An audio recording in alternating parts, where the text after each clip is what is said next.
UCC यानी समान नागरिक संहिता मध्य प्रदेश में प्रधानमंत्री नरेंद्र मोदी ने इसका मुद्दा छेड़ दिया है। हाल जहां भारत में अलग अलग धर्मों को मानने वाले नागरिक अपने पर्सनल लॉ का पालन करते हैं, अब अगर पूरे देश में यूसीसी लागू हो जाता है तो इनकी जगह सिर्फ एक कानून ले लेगा। हालेलुया। मसीह यीशु में मेरे प्रिय सभी भाइयों और बहनों में आप सबों का एक बार फिर से हमारे जयवंत मिनिस्ट्री बाजपुर के यूट्यूब चैनल पर मैं आप सबों का हार्दिक स्वागत करता हूँ। उम्मीद करता हूँ आप एकदम ठीक होंगे। प्रियो, मैं आपको बता देना चाहता हूँ कि जिस भाग को अभी आपने देखा है, ये हमारी भारत सरकार ने पूरी तरीके से एक नियम लागू किया है। एक ऐसा कानून पारित करने की कोशिश करी जा रही है जिसमें सभी धर्म के लोगों के लिए नुकसान तो है ही, साथ ही साथ सबसे ज़्यादा नुकसान है तो वो ईसाई समाज को नुकसान है। मैं आपको बता देना चाहता हूं कि जो कानून इस समय पर पारित होने जा रहा है, इसके लिए भी परमेश्वर के पवित्र सेवक प्रॉफिट बजिंदर सिंह ने भी 2022 में ही इस बात के लिए भविष्यवाणी कर दी थी। उन्होंने बताया था इस बात को कि आने वाले 2023 में भारत के प्रधानमंत्री नरेंद्र मोदी एक ऐसा नियम लेकर के आएंगे, एक ऐसा कानून पारित करने की कोशिश करेंगे कि जिससे कि भारत देश के नागरिकों के लिए बहुत ज़्यादा मुसीबत होगी। और मैं आपको बता देना चाहता हूं कि सबसे ज़्यादा मुसीबत इस समय पर अगर किसी को होने वाली है तो वो ईसाई लोगों को होने वाली है। मैं आपको बता देना चाहता हूं कि जो कानून पारित होने वाला है उसे कहते हैं UCC, uniform civil code. UCC अगर ये बिल पारित हो जाता है, जिसका हिंदी में अर्थ ये आता है समान नागरिक संहिता। समान नागरिक संहिता आप सब जानते हैं अच्छी तरीके से, हर एक जाति, हर एक धर्म का, भारत का संविधान तो सबके लिए बराबर है ही, लेकिन सबके लिए अपने अपने पर्सनल लॉ भी हैं। जैसे मुस्लिम लॉ है, हिंदू लॉ है, पंजाबी लॉ है, क्रिश्चियन लॉ है। क्रिश्चियन लॉ इस प्रकार से कह सकते हैं जैसे कि किसी की शादी करना होता है या फिर किसी का दफन करना होता है। इन सब बातों को लेकर के हर एक धर्म का अपने पर्सनल एक लॉ होता है। और मैं आपको बता देना चाहता हूं कि यदि ये यूनिफॉर्म सिविल कोड ये अगर कानून पारित हो जाता है तो इसमें आप किसी भी प्रकार से अपने पर्सनल, जैसे कि शादी करना होता है या फिर दफन करना होता है, या फिर इसके अलावा यदि आप देखते हैं ज़मीनी चीज को लेकर के देखते हैं, तो अगर माता पिता का हक अधिकार चला आ रहा है तो ऐसे में एक चीज को देखने वाली बात यह होती है कि जैसे किसी को भी किसी के परिवार में किसी की मौत हो जाती है तो उसके बाद दूसरे सदस्य के ऊपर उसकी जिम्मेदारी आ जाती है। तो इन सब बातों को लेकर के क्या इसका फर्क पड़ेगा ईसाई समाज के ऊपर, ये कानून इतना ज्यादा खतरनाक कैसे साबित होगा, इन सब बातों को जानने के लिए पहले आप इस वीडियो को देखिए, पूरा इस वीडियो को देखिए, उसके बाद में हम आगे इसी विषय को लेकर के चर्चा करेंगे। यूसीसी यानी समान नागरिक संहिता मध्य प्रदेश में प्रधानमंत्री नरेंद्र मोदी ने इसका मुद्दा छेड़ दिया है। हाल जहां भारत में अलग अलग धर्मों को मानने वाले नागरिक अपने पर्सनल लॉ का पालन करते हैं, अब अगर पूरे देश में यूसीसी लागू हो जाता है तो इनकी जगह सिर्फ एक कानून ले लेगा। प्रधानमंत्री मोदी जी एक कानून लेकर आएंगे 2023 में, 22 के एंड में भी, 22 में भी हो सकता है एंड में, क्योंकि एंड तक तो उनको इन विपत्तियों का सामना करना पड़ेगा। पूरी ईसाई धर्म पर असर की अगर बात करें तो यहाँ यूसीसी के आने का असर उत्तराधिकार, गोद लेना और विरासत जैसी चीजों पर पड़ेगा। क्रिश्चियन डिवोर्स लॉ के सेक्शन 10(a) के तहत अगर जोड़ा अलग होना चाहता है तो उन्हें तलाक के लिए 2 साल अलग रहना ही होगा।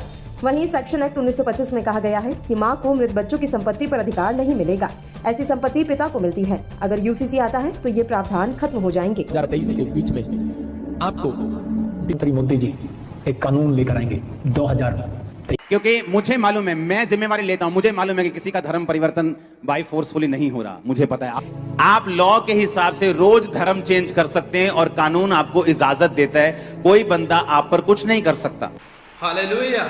प्रियो, अभी आपने इसमें देखा होगा बहुत अच्छी तरीके से इस वीडियो में ये बताया गया है कि किस तरीके से क्रिश्चियन लोगों के लिए ये कानून मुसीबत का कारण बन सकता है। इन सब बातों को आपको जानकारी होना चाहिए। मैं तो इतना कहूँगा कि आप भी लगातार धीरे धीरे इन सब बातों को प्रति जागरूक होते चले जाइए।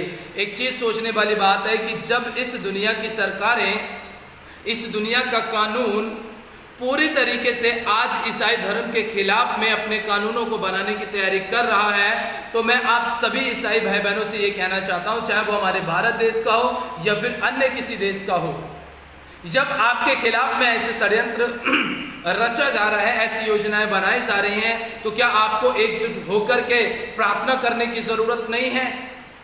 क्या ऐसी सरकार के खिलाफ में, ऐसे कानूनों के खिलाफ में क्या आपको कड़ा विरोध नहीं करना चाहिए? इन सब बातों के विषय में आप विचार कीजिए। मैं कहना चाहता हूं आपसे कि आप प्रार्थना में समय बिताइए, वचन में समय बिताइए, प्रभु की नजदीकी में समय बिताइए, नहीं तो इस देश के कानून आपके ईसाइयत की नागरिकता को खत्म कर देंगे और आप कुछ भी नहीं कर पाएंगे। इस भारत देश के ऐसे ऐसे कानून जो विशेषकर धर्मांतरण का हो सकता है, या फिर ये यूसीसी का हो सकता है, या फिर किसी और प्रकार का भी आने वाले समय में भी और प्रकार के कानून आपके खिलाफ में बोले जाएंगे। यदि आप तैयार नहीं रहे तो याद रखिएगा, जब आप तैयार नहीं रहेंगे ना, तो इन्हीं कानूनों की वजह से आपका धर्म, आपका समाज, आपके लोग खतरे में पड़ जाएंगे। तो इसीलिए मैं आप सबों से ये कहना चाहता हूं, एकजुट हो जाइए मेरे प्रियो। कोई मत कहिए कि मैं रोमन कैथोलिक का हूं, कोई मत कहिए मैं मेथोडिस्ट का हूं, कोई मत कहिए मैं पेंटिकोस्टल का हूं। आपस में एकजुट हो जाइए, एकता के साथ में घुटनों पे आ जाइए, प्रार्थना कीजिए ताकि ऐसे ऐसे कानूनों का कड़ा विरोध हो सके। मैं आपको बता देना चाहता हूं, कांग्रेस के अलावा और भी कई प्रकार की पार्टियां हैं जो इस यूनिफॉर्म सिविल कोड के बारे में पूरी तरीके से जिनका वो कड़ा विरोध कर रहे हैं। यदि ये संसद में ये बिल पारित हो जाता है तो याद रखिएगा, आपके समय में जब आपके यहाँ कोई शादी होगी, आपको एक बहुत बड़ी मुसीबत का सामना करना पड़ेगा। जब आपके घर में किसी की मृत्यु होगी तो उसको दफन करने में सबसे ज्यादा दिक्कत आपको होने वाली है। तो इसलिए प्रियो, मैं यही आपसे कहना चाहता हूं कि आप पूरी तरीके से प्रार्थना में समय बिताइए, परमेश्वर की अधीनता में समय बिताइए, परमेश्वर की नजदीकी में समय बिताइए, ताकि आपकी सारी प्रार्थनाएं परमेश्वर के सिंहासन तक पहुंच सकें और ऐसे ऐसे कानून जो मसीह लोगों के खिलाफ में हैं वो बंद किए जा सके। मैं जानता हूं हम धीरे धीरे अंत के दिनों में जा रहे हैं और 666 पूरी तरीके से चरम सीमा पर है। वो अपना काम करने के लिए बहुत तेजी के साथ में चलना उसने शुरू कर दिया है, हम जानते हैं। लेकिन जब शैतान योजना बना सकता है, सरकारें योजना बना सकती हैं, तो आप और मैं, हम योजनाएं क्यों नहीं बना सकते? जब वो हमें बर्बाद करने की प्लानिंग कर रहे हैं तो मैं और आप यीशु मसीह के सामने बैठ कर के हम प्लानिंग क्यों नहीं कर सकते कि प्रभु हम शैतान को कैसे हरा सकते हैं, उस इब्लीस की ताकत को कैसे नष्ट कर सकते हैं, कैसे हम इस देश के अंदर, भारत देश के अंदर कैसे हम सुख शांति लेकर के आ सकते हैं। क्या हम इन बातों के ऊपर विचार नहीं कर सकते? जरूर कर सकते हैं। इसलिए मैं आपसे कहना चाहता हूं, ये बिल अगर पारित हो गया तो सबसे ज्यादा नुकसान ईसाई समाज को होने वाला है। तो इसलिए प्रार्थना में बने रहिए, प्रभु की नजदीकी में बने रहिए और इस यूनिफॉर्म सिविल कोड के लिए जो समान नागरिक संहिता है, जिसमें सारे भारत के जितने भी लोग हैं, चाहे वो हिंदू, मुस्लिम, सिख, ईसाई, जैन, पारसी, बौद्ध, कोई भी हो सकता है, उन सबों को एक ही समान नागरिकता का पूरी तरीके से उनको अधिकार मिल जाएगा। और जैसे जैसे जो जिनके पर्सनल लॉ है वो सब खत्म हो जाएंगे, तो आपके अपने पर्सनल लॉ काम नहीं आएंगे, बल्कि एक ही कानून होगा जो भारत में होगा। उसी कानून से आप शादी कर सकते हैं, उसी कानून से आप किसी का दफन कर सकते हैं, उसी कानून से आप किसी को जला सकते हैं, उसी कानून से आप किसी के साथ में मतलब उसी कानून से आप कोई भी धार्मिक गतिविधि कर सकते हैं। तो इसलिए इन सब बातों के लिए प्रार्थना कीजिए। यूसीसी यूनिफॉर्म सिविल कोड पास ना हो या पास हो भी, जो भी हो, सब परमेश्वर की मर्जी के अनुसार हो। तो मैं आप सबों से यही कहना चाहता हूँ, प्रार्थना में बने रहिए, वचन में बने रहिए, प्रभु के साथ बने रहिए। परमेश्वर आप सबों को आशीष दे। सभी को जय मसीह की।